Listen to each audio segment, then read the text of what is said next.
안녕하세요. 경세재민촉 김세영입니다. 우리의 도시는 시민에게 얼마나 만족감을 주는 공간일까요? 교통체증, 복잡한 도로, 충분하지 않은 휴식 공간까지. 사실 도심을 생각하면 답답한 환경이 먼저 떠오르곤 합니다.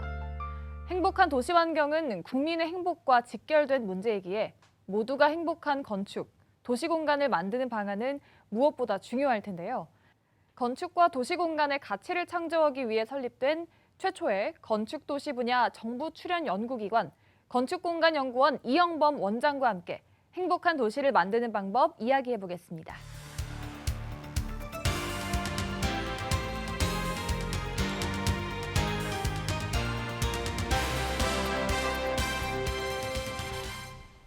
네, 어서 오세요, 원장님. 예, 안녕하세요. 반갑습니다. 네, 안녕하십니까. 네. 오늘 그 건축공간연구원에 대해서 소개해 주신다고 들었는데요. 어떤 공간일까요? 네, 저희 건축공간연구원은 정부 출연 연구기관입니다. 2007년도에 건축도시공간연구소로 출범을 했고요. 그리고 2020년에 국책연구원인 건축공간연구원으로 연구원으로 승격돼 가지고 지금 현재는 건축 정책, 그다음에 공간 문화, 그다음에 지속 가능한 도시, 그리고 건축 관련된 빅데이터, 그리고 건축 정책 관련된 법제, 그리고 주거 문화 이런 부분들을 주로 정책을 통해서 다루고 있습니다. 네. 많은 정책 연구를 하고 계실 것 같습니다. 네. 아마 많은 정책 제안들을 하셨을 것 같은데요. 대표적인 정책 제안에는 어떤 것들이 있으셨는지 궁금합니다. 네, 저희가 건축 분야에 우리나라 이제 최초의 정부 출연 국책 연구기관이다 보니까 아무래도 건축과 관련된 정책과 그다음에 이제 법안에 대한 제안 이런 부분들이 굉장히 많이 저희가 이제 다루어졌는데 특히 이제 건축 기본법입니다. 건축에서 가장 중요한 건축 기본법 제정 그게 이제 2007년도에 이루어졌고요. 그리고 건축 기본법 제정을 시작으로 해가지고 2013년도에는 건축 산업과 관련돼서 건축 서비스 산업 진흥법에 대한 문제, 그 다음에 우리가 이제 지방 소멸과 관련돼서 여러 가지 도시 재생에 대한 수요들이 굉장히 증가했던 즈음이 2010년대였는데 그래서 2013년도에 도시재생 활성화 및 지원에 관한 특별법 그리고 저희 연구원 안에 있는 국가 한옥과 관련된 부분이라든지 이런 굉장히 건축의 어떤 전문적인 부분들을 국가가 정책적으로 진흥하기 위해서 필요하다고 하는 법안에 대한 재정을 지원하고 그거를 기반으로 해서 저희가 전문 정책연구센터를 운영을 하고 있습니다. 이렇게 건축이랑 도시공간에서 많은 가치를 창출하시기 위해서 연구를 또 진행하고 계실 텐데요. 그러면 지금 우리 도시에서 가장 아쉬운 점은 뭐라고 생각하실까요? 일단 저희가 갖고 있는 지금의 문제는 사람들이 가장 피부로 와닿는 문제는 아무래도 이제 부동산 문제죠. 그리고 이제 수도권 인구 집중 과밀의 문제. 국토 전반 차원에서 보면은 여전히 수도권 집중에 대한 문제들을 우리가 어떻게 풀어나갈 거냐에 대한 그런 숙제들을 여전히 안고 있고요. 수도권 집중의 문제는 결국은 부동산으로서의 집값 안정의 문제, 그 다음에 일자리의 문제, 그리고 제사람들이 좀 더 사람다운 그런 삶을 살 수 있는 도시 공간 환경을 어떻게 조성하느냐 하는 문제. 제가 볼 때는 이게 이제 국토 전반에 대한 문제가 아닐까라는 생각이 좀 들고요. 그 다음에 이제 지방으로 내려가면 저출산 고령화에 따른 지방 소멸의 위기. 그래서 향후 우리가 이런 지방 소멸의 위기를 어떻게 정책적으로 혹은 국토 전반에 대한 균형 발전 차원에서 대응할 것인가. 이게 이제 어떻게 보면 가장 중요한 두 축의 도시공간의 문제가 아닐까라고 생각을 합니다. 네. 서울은 굉장히 복잡한 도시이지 않습니까? 네. 그런 면에서 보면 보행 환경은 굉장히 열악하다고 할 수 있겠는데요. 네. 뭐 예를 들어 안전속도 5030 또 관련되는 정책이었다고 볼 수 있을 것 같고요. 이런 면에서 서울 같은 도시의 보행 친화적 환경을 어떻게 만들 수 있을지 조금 궁금해집니다. 일단 말씀하신 대로 이제 그 보행 5030 속도를 이제 제한하는 거가 사실은 보행자 입장에서는 굉장히 중요한 어떤 이제 보행 환경을 조성하기 위한 제도적인 장치였다고 생각을 합니다.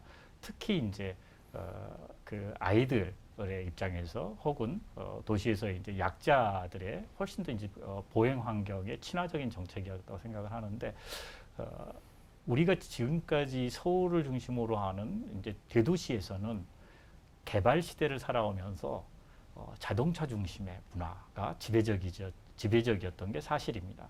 그리고 여전히 사람들은 차가 막히는 거에 대한 불만은 굉장히 많이 갖고 있지만 보행 환경이 조금 불편한 거에 대해서는 별로 그렇게 내색을 별로 하지 않습니다. 그래서 자동차 중심의 사고를 어떻게 하면은 도시에서 보행 중심의 사고로 전환시킬 것인가 하는 제가 볼 때는 일차적으로는 인식의 전환 문제가 가장 전제가 돼야 될 것 같고요.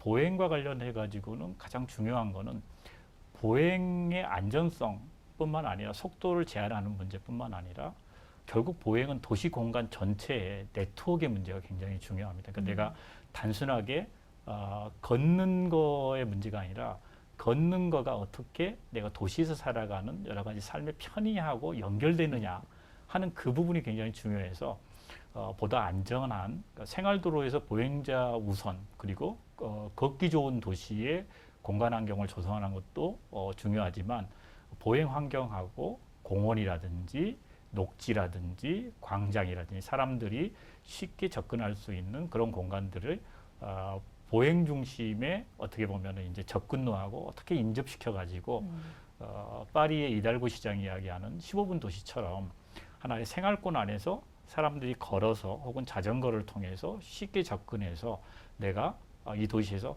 걸어서 모든 것들이 편안하게 이루어질 수 있구나라는 도시 전체의 어떤 생활권 차원에서 공간 환경을 조성하는 것 이게 제가 볼 때는 보행 환경에서 굉장히 중요한 게 아닌가라고 생각을 합니다. 원장님 방금 말씀 중에 파리의 이달고 시장을 언급하셨는데요. 네. 그 사례를 조금 자세하게 설명해 주시면 도움이 될 것 네. 같습니다. 파리의 이달고 시장이 시장으로 나와서 내세운 이제 공약이 15분 도시였습니다. 그 15분 도시라는 거 뭐냐면 자기가 살고 있는 집에서 15분 거리 안에 걸어서 혹은 친환경 교통수단인 자전거를 통해서 내가 원하는 쇼핑을 하거나 혹은 도서관을 가거나 아니면은 학교를 가거나 공원을 갈 수 있는 그런 환경들을 조성하겠다라는 거거든요. 이거는 필요로 하는 시선을 15분 거리 안에 조성할 수 있는 문제고 혹은 기존에 있는 시설들을 15분 안에 사람들이 걷거나 자전거를 통해서 접근할 수 있도록 소위 말해서 접근성을 높이겠다라는 개념으로 이해하시면 될 것 같습니다. 그래서 요즘은 N분 도시라는 개념이 이제 우리도 도시 정책에서 굉장히 그 15분 도시를 따라서 N분 도시라는 개념들을 굉장히 많이 적용하려고 노력하고 있습니다. 최근에는 이제 기후 변화나 탄소 중립에 대한 이야기가 정말 많잖아요. 네. 지금 기후 변화에 도시 환경이 되게 취약하다고 들었는데 이 탄소 중립을 위한 건축, 도시 공간 연구는 지금 어떻게 진행이 되고 있을까요? 탄소 중립은 이제 어떻게 보면 국가의 하나의 이제 굉장히 중요한 의제입니다. 그래서 우리가 2050년에 완전한 이제 탄소 중립을 실현을 해야 되는 과제를 갖고 있고요. 그 다음에 파리 협약에 따라서 2030년에는 우리가 국가가 지금 현재의 온실가스를 40%를 줄여야 됩니다. 그러니까 우리가 일체 경제 성장과 관련된 활동을 하지 않고 줄이는 게 아니라 경제 성장은 계속 유지하면서 온실가스를 40%를 감축시켜야 되는 이런 과제들을 안고 있는데 이러기 위해서는 훨씬 더 친환경적인 교통수단뿐만 아니라 건축물에 대한 여러 가지 이제 친환경 녹색 건축 인증이 요구가 됩니다. 그래서 녹색 건축과 관련돼 가지고 정부가 여러 가지 법안도 만들고 인증 제도를 도입을 했습니다. 그래서 새로운 건축물의 경우 일정 규모 이상의 공공건축물은 반드시 에너지 제로 건축물을 구현할 수 있는 친환경 건축물에 대한 부분을 법적으로 의무화를 하고 있고요.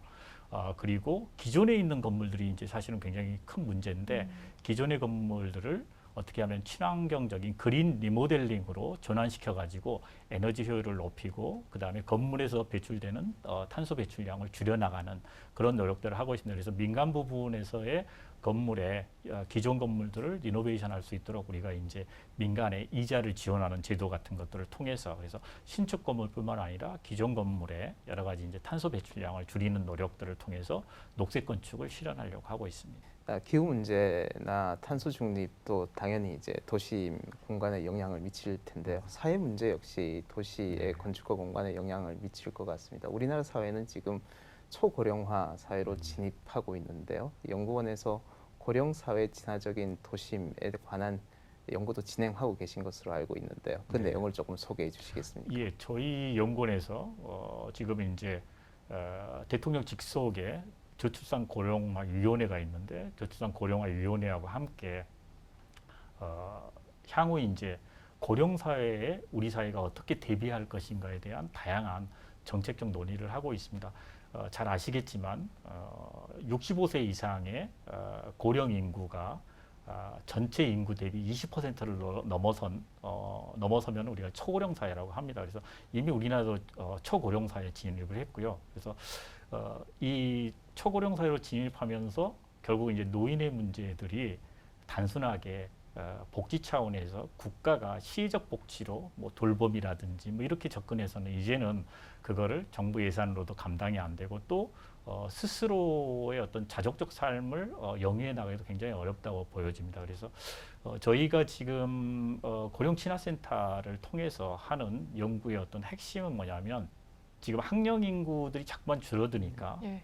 특히 이제 지방 대학의 학생 수들이 줄어드는 문제, 그다음에 지방의 인구가 줄어도 지방도시 소멸의 문제들을 같이 고령 사회의 문제하고 어떻게 이거를 묶어서 통합적으로 해결할 건가 하는 거를 보건복지부라든지 이런 분들하고 저희가 이제 함께 협력 연구를 통해서 제안하고 있는 부분인데 고령 친화 마을을 좀 조성하자.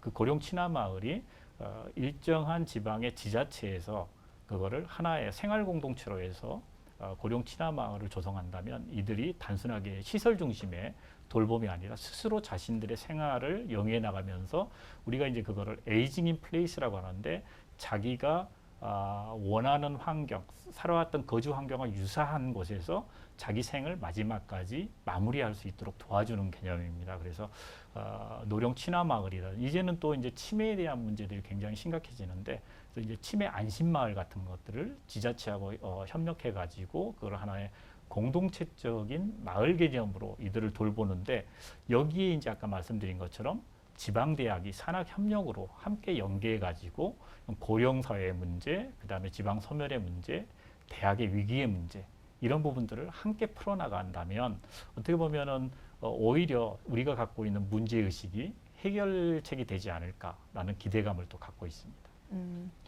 도시 공간 하면 이제 스마트 시티도 빼놓을 수가 없잖아요. 지금 이 스마트 시티에 대한 관심도 되게 높다고 들었는데 이 스마트 시티가 어떤 모습이고 좀 어떤 식으로 개발할 수 있는지도 들어볼까요?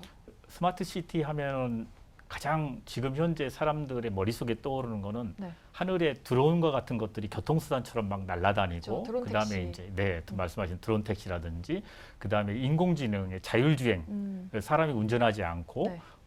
이제 자동차가 모빌리티 개념으로 바뀌어 가지고 차 안에서 내가 이동하면서 그 안에서 직무도 보고 모든 게 다 연결돼 가지고 빅데이터 기반으로 업무도 처리하고 뭐 이런 이제 새로운 전혀 다른 우리가 꿈꿔왔던 것들이 곧 빅데이터 기반의 인공지능 기반의 그다음에 초연결망 시대에 따라서 우리들의 어떤 삶의 방식이 바뀐다라는 게 이제 스마트 시티라고 보여집니다. 그러니까 스마트 시티는 하드웨어의 개념이 아니라 이제는 우리의 삶이 어떻게 보면 운영 시스템에 의해서 전환된다. 예전에는 도로를 짓고 건설하고 집을 짓고 뭐 도시가 이런 거에 굉장히 치중했었다면 이제는 기존에 있는 가치들을 어떻게 서로 연결해서 스마트 테크놀로지에서 사람들의 삶의 질을 보다 더 행복하게 혹은 더 풍요롭게 만들 것인가라고 하는 어떻게 보면은 인공지능이나 빅데이터 기반의 테크놀로지를 결합해 가지고 공간의 인간의 삶을 결합시켜 가지고 좀 더 뭐 다양한 어떤 헬스케어라든지 장수명이라든지 뭐 이런 부분으로 해서 인간이 원하는 욕망들을 구현시켜주는 기술이라고 보여집니다. 네. 원장님 방금 뭐 미래 도시의 모습에 대해서 많은 말씀을 해주셨는데 그 중에 네. 하나가 아마 UAM, 네네. 도시 항공교통이라고 불리는 요소가 아닐까 하는데요. 예. 이 기본적으로 하늘을 날아다니는 운송수단인데요. 이 도시의 모습이 많이 바뀔 것 같습니다. 어떻게 네. 바뀔 것으로 예상되시는지 궁금합니다. 하천변이나 가다 보면 요즘에 이제 코스모스가 굉장히 많이 피어 있고 어. 거기에 이제 잠자리떼들이 막 돌아다니지 않습니까?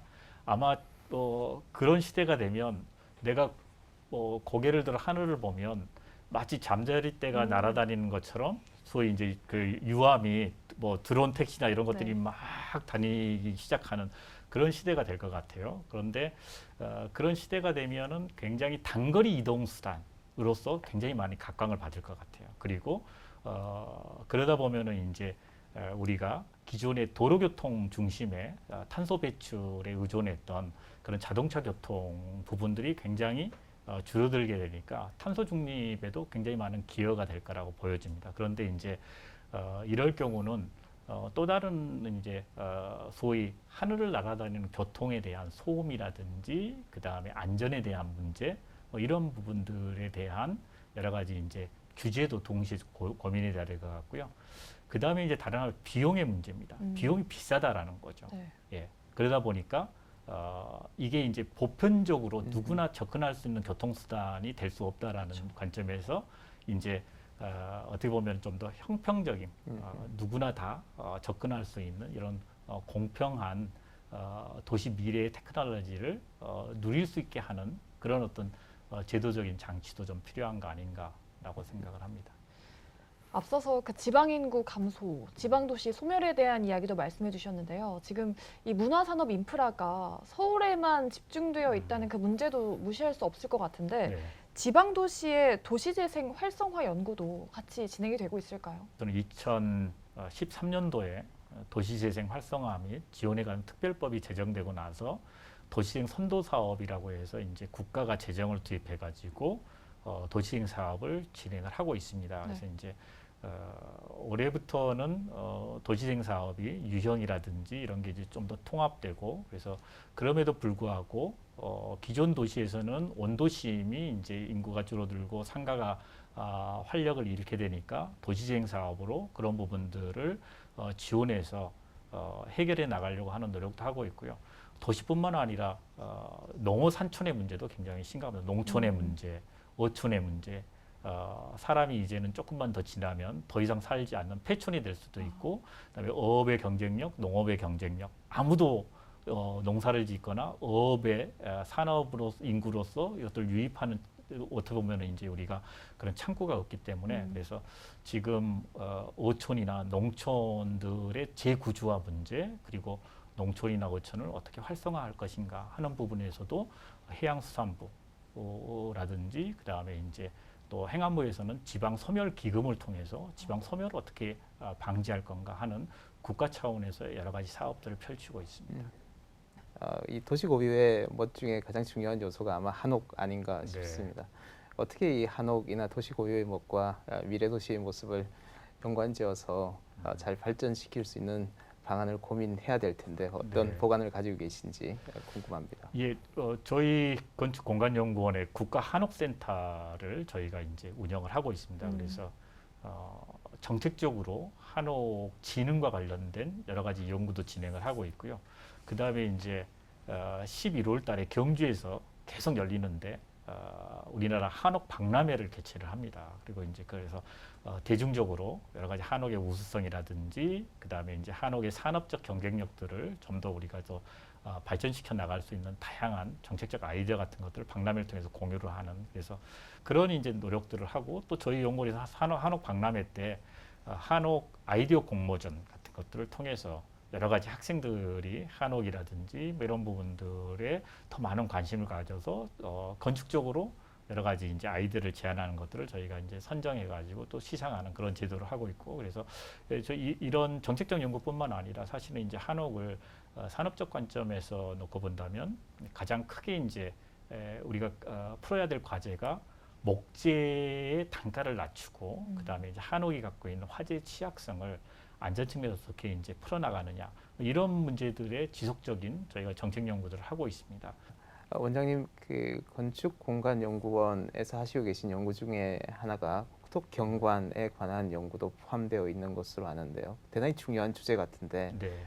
연구 결과 어떤 부분이 중요하고 어떻게 추진해야 될지. 저희 연구원 안에 이제 경관센터가 전문적으로 그런 부분들을 다루고 있습니다. 그래서 다양한 이제 정책 연구도 하고 있는데 경관이라는 거는 예전에는 단순하게 이제 보는 것, 상징적인 것, 물리적인 것 이런 거를 이제 우리가 경관이라고 이야기를 많이 했는데 지금의 경관은 체험하는 경관이고 그다음에 이제는 경관을 굉장히 공공성이 강한 공유재라는 인식을 갖는 거로 전환되고 있습니다. 예를 들면 한강변에 굉장히 높은 고층 아파트를 짓게 되면 사람들이 저 멀리 보여지는 북한산 자락의 풍경들, 한강변의 좋은 풍경들을 저 아파트 내에 다 망쳤다 이런 이야기를 하거든요. 이게 이제 경관의 공공성입니다. 그래서 특정하게 자본에 의해서 누군가가 경관을 독점하는 게 아니라 도시민 모두가 그런 공간들을 공평하게 누릴 수 있어야 한다라는 경관의 어떤 공유재, 공공재로서의 경관 관리가 굉장히 중요해서 이제는 경관 관리에 대한 부분들을 이렇게 정책적으로 이제 그런 쪽으로 유도를 하고 있고요.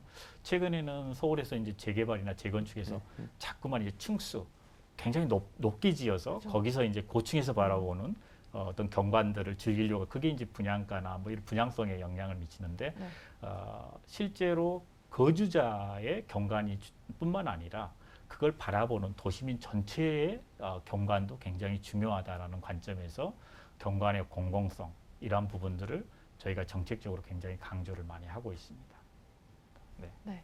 이렇게 건축과 도시 공간에 대해서 저희가 많은 이야기 들어봤는데 네. 마지막으로 앞으로의 계획이나 목표 한 말씀 부탁드릴게요. 네, 저희는 이제 건축공간연구원으로서 이제 국책연구기관인데 너무 중앙부처하고 함께하는 어떻게 보면 이제 정책 차원의 레벨에서만 연구를 하다 보면 국민들의 실생활에서 국민들이 원하는 그런 내용들을 정책에 담기가 사실 굉장히 어려운 부분이 있습니다. 그래서 이제 지금도 저희가 굉장히 많은 노력을 하려고 하고 있는데 현장 기반 연구, 정책을 너무 책상과 컴퓨터에서 연구자의 머리에서만 연구를 하려고 하는 게 아니라 현장에 찾아가서 실제로 그 현장에서 어떤 문제들이 있는지를 읽어내고 그 사람들의 목소리를 정책으로 전환시키려는 그런 노력들이 절대적으로 필요한 게 아닌가라는 생각이 좀 들고요.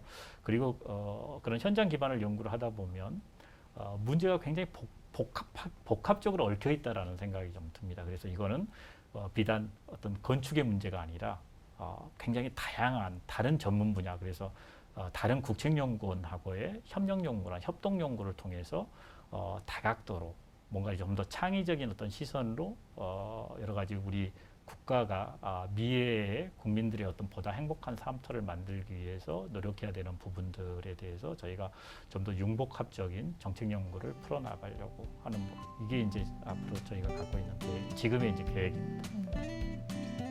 네, 지금까지 건축공간연구원 이영범 원장님과 말씀 나눠봤습니다. 오늘 나와주셔서 감사합니다. 예, 고맙습니다.